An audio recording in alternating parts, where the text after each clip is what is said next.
When I was in my mid-40s in a graduate clinical psych program, I participated in a day-long workshop by a brilliant woman who had developed a program using creative expression to build empathy and resilience in students working to become psychotherapists.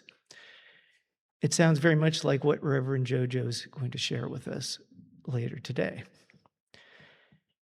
For me, that one day was an unexpected turning point in years of therapy and clinical training.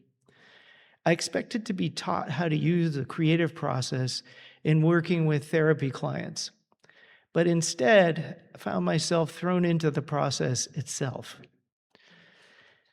After arriving at her rural studio workshop a little late, which is not unusual for me, I joined my class cohort as she explained what to expect for the day.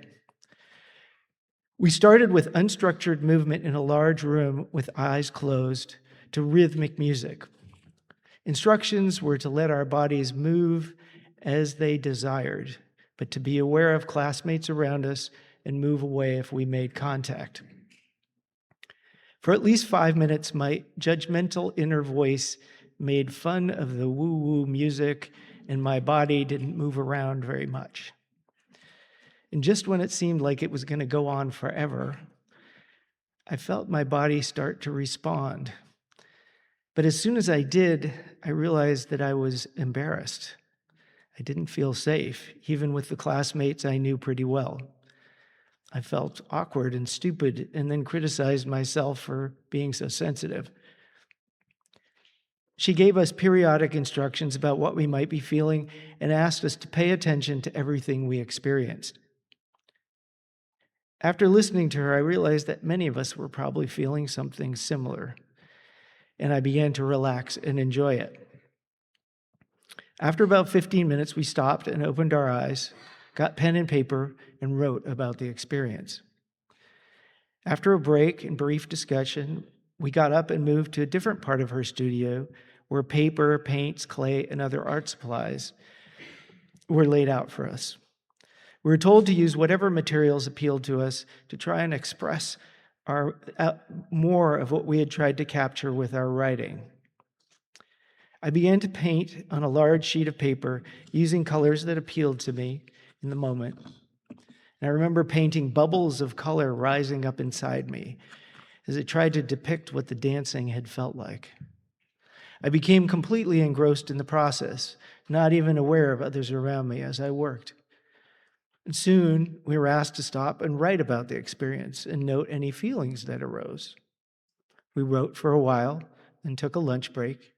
After lunch, we went through the same sequence again. The music was different, and I felt less shame than I had in the morning. We moved into working with art materials. I chose clay to form into shapes. I liked the feeling of it in my hand and just let them squeeze and play with the clay without trying to make anything in particular. And after a final period of reflecting on the experience, we were told to split up into groups of 3. We took turns sharing what the day had evoked. Each of us had about 15 or 20 minutes to talk about the experience and any emotions that came with it. A second person gave the speaker their full attention, listening and reflecting back if needed, and the third acted as a witness to both of the other 2. When it was my turn to speak, I was aware of a range of emotions that were still present in me, from fear and shame to excitement and joy.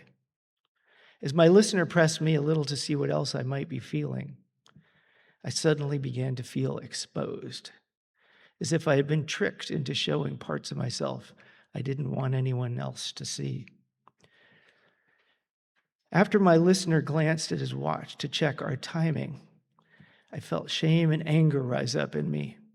It felt like he was just waiting for my time to be over because I was so boring to deal with.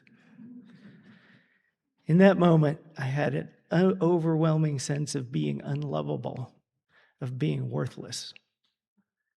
I said something like, "You just want to get rid of me, don't you?" He looked shocked and confused as if he had no idea what I was talking about. I remember wanting to get up and run away, but before I could, he asked, "What's in your hands?" Looking down, I realized I was still holding a piece of clay, and I'd been kneading and shaping it while we talked. Cupped in my hands was a small face I had formed without realizing it. It looked frightening and ugly. My classmate asked me who it was, and as I looked at it, I began to cry. I realized it was me.